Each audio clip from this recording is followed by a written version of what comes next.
வணக்கம். இது Swiss news 7 செய்திகள். செய்தி தொகுப்பு ஜெராட். மருத்துவ குறிப்பு.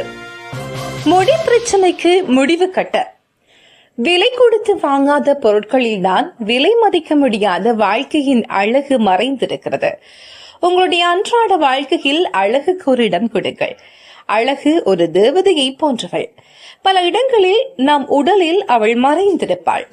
அத்தகைய அழகை ரசிக்காமல் வாழ்க்கையில் வெறும் லாப நஷ்டங்களை பற்றி மட்டுமே எண்ணிக்கொண்டிருப்பது பயனற்ற வீண் வாழ்க்கை. தலை அழகு, முடியழகு, முக அழகு, இப்படி எத்தனை அழகான அம்சங்கள் ஆண் பெண் இருவரிடத்திலும் கொட்டி கிடக்கின்றது. இப்படிப்பட்ட அழகில் குறை நேரும் போது இயல்பாகவே மனிதர்கள் வருந்துகிறார்கள். அது நியாயமான வருத்தம் தானே. ஆரோக்கியமான தோல் அழகை மட்டும் தருவதோடு இல்லாமல் உடலில் உள்ளிருப்பை வெளிக்காட்டும் கண்ணாடியாகவும் இருக்கிறது. தோல் நோய்கள், நோயின் பல்வேறு அறிகுறிகள் பல வியாதிகளின் பொதுவாக தோலில் ஏற்படக்கூடிய அரிப்பாலும் தோலின் நிறமாற்றத்தாலும் தான் கண்டுபிடிக்கப்படுகிறது. இதைத்தான் அகத்தின் அழகு முகத்தில் தெரியும் என்கின்றோம். நாம் உடலின் ஆரோக்கியமும் தோலில் தெரியும். மயிர்ப்புழு வெட்டு. தோலிலே பல நோய்கள் போன்ற பரம்பரையும் சத்து குறைவும் தொற்று மற்றும் நுண்ணுயிரிகளினால் ஏற்படும் நோய்களும் ஒவ்வாமையும் பால்வினை நோய்களும் காரணமாகலாம். உடல் நலமும் தோல் நலமும் பிரிக்க முடியாதது அவசியமானதும் கூட.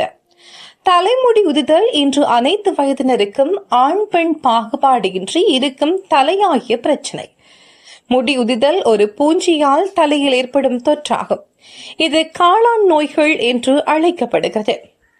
பூஞ்சிகள் தாவரங்களை போன்ற பச்சையம் இல்லாததால் அவை விலங்குகள், செடிகள், மனிதர்கள் போன்றவற்றில் தொற்றி வாழ்கின்றது. வெப்ப நாடுகளில் இந்த பூஞ்சை நோய்கள் அதிக அளவில் மனிதர்களை தாக்குகின்றன. வியர்வையையும் சிதோஷண நிலையையும் ஏதுவாக இருப்பதால் இந்த தொற்றுகள் இங்கு பெருமளவில் தங்கி நோயை உண்டாக்குகின்றது. இந்தியா போன்ற நாடுகளில் வெப்பம் அதிகமாதலால் பூஞ்சை நோய்கள் அதிக அளவில் நிறைய பேரை தாக்குகின்றது. அது மட்டும் இல்லாமல் திரும்ப பல்வேறுபட்ட பிரச்சனைகளையும் தருகிறது.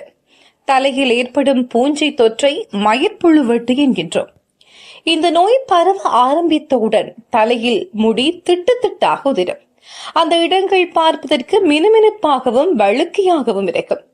சிலருக்கு வட்ட வடிவிலோ நாணயம் போன்றோ ஆரம்பித்து எல்லா முடியுமே வலுவிழந்து உதிர்ந்து தலை முழுவதுமே வழுக்கையாகி விடுவது உண்டு. சிலருக்கு தலையில் ஆங்காங்கே இந்த மயிர்ப்புழு வெட்டு பாதிப்பு இருக்கும். தலையில் படரும் பூஞ்சை நோயில் பல வகைகள் உள்ளன. இவை எளிதிலும் விரைவாகவும் ஒருவரிடமிருந்து அடுத்தவருக்கு தொற்றும். சிலருக்கு தலையில் சொட்டை விழும். சிலருக்கு மயிர்கால்களில் சீழ்கொப்புளங்கள் உருவாகும். சில குறிப்பிட்ட இடத்தின் சிவந்து வீங்கி இருக்கும். அதில் முடிகள் காணப்படாது. இது வீட்டில் நாம் வளர்க்கும் செல்ல பிராணிகளிடமிருந்து மனிதருக்கு தொற்றுகிறது. சிலருக்கு தலையில் பக்கமான கட்டிகள் ஏற்பட்டு துர்நாற்றம் அடிக்கும். இது எளிதில் ஒருவரிடமிருந்து அடுத்தவருக்கு பரவுகிறது. இதனால் தவிர்க்க முடியாத நிரந்தரமான சொட்டை தலையில் உண்டாகலாம். சிலருக்கு மயில் கால்களில் கருப்பு நிற புள்ளிகள் போல் இருக்கும். தலையில் ஆங்காங்கே சொட்டையும் இருக்கும். தலையில் ஒரு இடத்தில் மட்டும் முடி உதிர்ந்து சொட்டையாக இருப்பதனை அலோபிசியா என்றும், முழுவதும் உதிர்ந்து தலை சொட்டையாவதை அலோபிசியா டோட்டலிஸ் என்றும் சொல்கிறார்கள். மன உளைச்சலும் டென்ஷனும் பரபரப்பும் இப்போதைய காலகட்டத்தில் அதிகமாக இருப்பதாலும் முடி உதிரலாம்.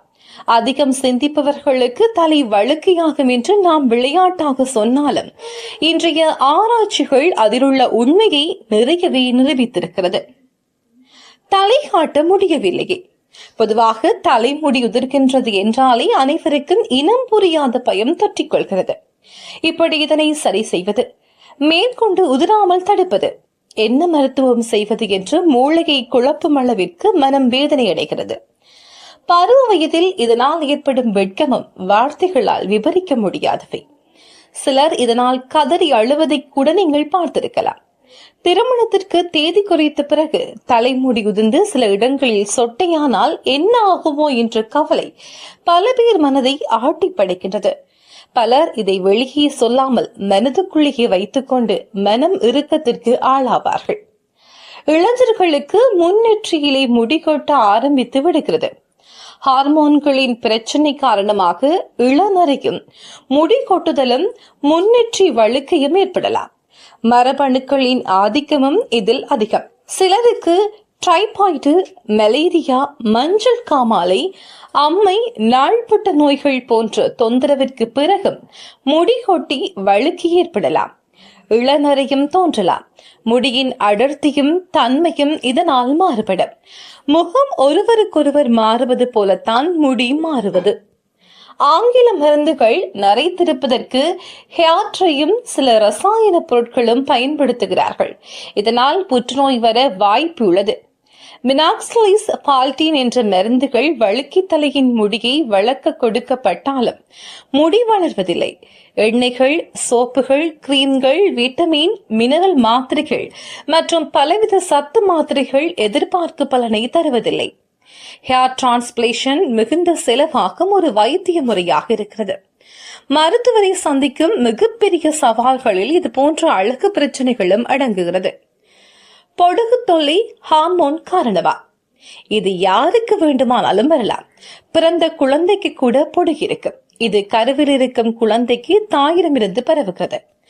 குழந்தை வளர வளர இது மறைந்துவிடும். 15 வயதிலிருந்து 45 வயது வரை பொடுகு வரலாம். இந்தியாவில் 10 பேரில் 5 அல்லது 6 பேருக்கு பொடுகு இருக்கிறது. பொடுகு உள்ளவரின் சீப்பை பயன்படுத்தினால் பொடுகு துகள்கள் பிறருடைய தலைகளுக்கு பரவும். அப்படி பரவிய புதிய தலைகளில் அது வளர்வதற்கான சூழல் அதிக எண்ணெய் சுரப்பி இருந்தால் பொடுகு வளரும். இல்லை என்றால் பொடுகு வருவதில்லை. இதற்கான காரணங்கள்: இதற்கு மரபணுக்களே காரணம். உடல் கூறுகளை பொறுத்து அது வருவதற்கான சாத்தியம் அதிகமாக உள்ளது. தலையில் தோல் பகுதியில் உள்ள செல்கள் 28 நாட்களுக்கு ஒரு முறை வளர்ச்சியை மாற்றம் அடைகின்றது. இறந்து போன பழைய செல்கள் நாம் குளிக்கும் போது நீரில் கலந்து கரைந்து வெளியேறிவிடும். இவை கண்களுக்கு தெரிவதில்லை. தோலின் கீழிருக்கும் எண்ணெய் சுரப்பிகளின் அதிகப்படியான எண்ணெய் பசையில் செல்கள் ஒன்று திரண்டு கண்ணுக்கு தெரியும் அளவுக்கு உருவாகும் துகள்களே பொடுகு எனப்படும். இந்த பொடுகு துகள்களின் நிழலில் பல்கி பெருகும் ஒரு வகை ஈஸ்ட் செல்கள் தான் தலையின் அரிப்பை ஏற்படுத்துகின்றது. 3:2 என்கின்ற விகிதத்தில் பெண்களை விட ஆண்களுக்கே பொடுகு அதிகம் வருகின்றது. அதிக எண்ணெய் பசை சுரப்பதால் பொடுகு உண்டாகிறது என்பதால் கொழுப்பு சத்துமிக்க உணவுகள் இப்பிரச்சனைக்கு காரணமாக இருக்கலாம் என்று கருதப்பட்டது. ஆனால் ஹார்மோன் சுரப்புகள் சம்பந்தப்பட்டது இந்த பிரச்சனை என்பதுதான் உண்மை. தலைக்கு எண்ணெய் தேய்ப்பதோ தலை சீவுவதோ பொடுகுக்கு காரணமாகாது. நாம் தலையில் தேய்க்கும் எண்ணெய்க்கும் தோலில் சுரக்கும் எண்ணெய்க்கும் எந்த விதமான தொடர்பும் கிடையாது.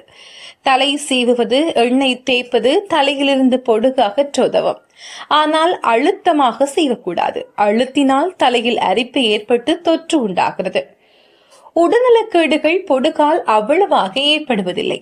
பாக்டீரியா தொற்று ஏற்படும். இதன் மூலமாக கழுத்தில் இருக்கும் சுரப்பிகள் பாதிக்கப்படலாம்.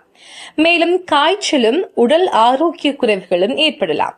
பொடுக்கினால் சிலருக்கு முடி உதிரலாம். ஆனால் பலருக்கு முடி உதிர்வது கிடையாது. இளநரையும் வழுக்கையும் முடியின் நிறத்திற்கு காரணமாகும் மெலனின் என்ற நிறமியாகும். மெலனின் குறைவால் நரை ஏற்படுகிறது. மேலும் முடியின் அடிவாரத்திலும் மயிர்கால்களிலும் காற்று குமிழ்கள் உண்டாகி விடுவதால் நரை உண்டாகின்றது. பரம்பரை காரணங்களினாலும் இரத்த நாளங்களின் தன்மையாலும் தீவிரமான சோகையாலும் சில வகை சத்துக்கள் குறைவதால் நரை உண்டாகலாம். வெயிலில் அதிகமாக நிற்பதாலும் சிலருக்கு நரை உண்டாகின்றது. வழுக்கையும் நரையை போல் பரம்பரையாகவே வருகிறது. குடும்ப ராசியின் காரணமாக கவலை, பயம், மன இறுக்கம், தீவிர மனச்சோர்வு ஆகியவைகளாலும் முடி உதிர்கின்றது. இரும்பு சத்து, ஜிங்க், புரோட்டீன் ஆகிய சத்து குறைவாலும் சிலருக்கு வழுக்கு ஏற்படுகின்றது. அதிகமாக விட்டமின் ஏயை உட்கொண்டால் லித்தியம், பீட்டா தடை மாத்திரைகள், கருத்தடை மாத்திரைகள், இரத்த உறைவை தடுக்கும் மாத்திரைகள் ஆகியவற்றை உட்கொண்டாலும் முடி கொட்டும். பிட்யூட்டரி குறைவு, தைராய்டு குறைவு, அட்ரினலின் குறைவு போன்ற காரணங்களினாலும் முடியுதிர்வை அதிகமாக வழுக்கு ஏற்படலாம். அதிகமான மருந்துகள் அடங்கிய தைலங்களை தலைக்கு தடவுவதாலும் அடிக்கடி அழுத்தமாக தலையை சீவுவதாலும் முடி உதிர்ந்து போகும். காளான் காரணமாகவும் திட்டுத்திட்டாக முடி உதிரும். நல்ல நீரில் குளிப்பதாலும் சத்தான காய்கறி பழங்களை உட்கொள்வதாலும் சீரான உடற்பயிற்சி செய்வதாலும் ஓரளவிற்கு நரையையும் வழுக்கையையும் குறைக்கலாம். ஹோமியோபதியில் பொதுவாக தலைமுடி உதுதலுக்கு வேறு நோய்களோ குறிப்பிட்ட பெரிய காரணங்களோ இல்லாத பட்சத்தில் பாஸ்பரஸ் 13, மெக்னீசியம் 200, வின்கோ மினரல் 200 ஆகிய 3 ஹோமியோபதி மருந்துகள் பயன்படும். ஹோமியோபதி மருந்துகளை உணவு சாப்பிடுவதற்கு சிறிது நேரத்திற்கு முன்பு சப்பி சாப்பிட வேண்டும். இந்த மருந்துகள் முடி உதிர்வினை தடுக்கும், முடி வளரவும் உதவும். இளநரைக்கும் வழுக்கி தொந்தரவுக்கும் லைகோபோடியம் 200, சல்பர் 200 ஆகிய மருந்துகள் பயன்படும். குழந்தைகள் முதல் பெரியவர்கள் வரை யாராக இருந்தாலும் வேறு மருத்துவ முறைகளின் மருந்துகளை சாப்பிடுவர்களாக இருந்தாலும் இம்மருந்துகளை சாப்பிடலாம். இந்த மருந்துகள் பக்க விளைவுகளோ பின் விளைவுகளோ உண்டாக்காது. இம்மருந்துகளுக்கு பத்தியங்கள் இல்லை. நோய்க்கும் நோயாளிக்குமான அனைத்து மருத்துவ முறைகளிலும் இருக்கும் பத்தியங்கள் இம்மருத்துவ முறைக்கு பொருந்தும். ஹோமியோபதியில் ஏராளமான மருந்துகள் உள்ளது. லைகோபோடியம், பாஸ்பரஸ், பெடிகம், கைல்சல்ஃப், சல்பூரிக் அசிட் போன்ற மருந்துகளை மருத்துவரின் ஆலோசனைப்படி முறைப்படி சாப்பிட்டால் தலையாகிய பிரச்சனையை தலை பிரச்சனை தீரும். எமது விரிவான செய்திகளை www.swissnews7.com என்ற இணையதளத்தில் நீங்கள் பார்வையிடலாம்.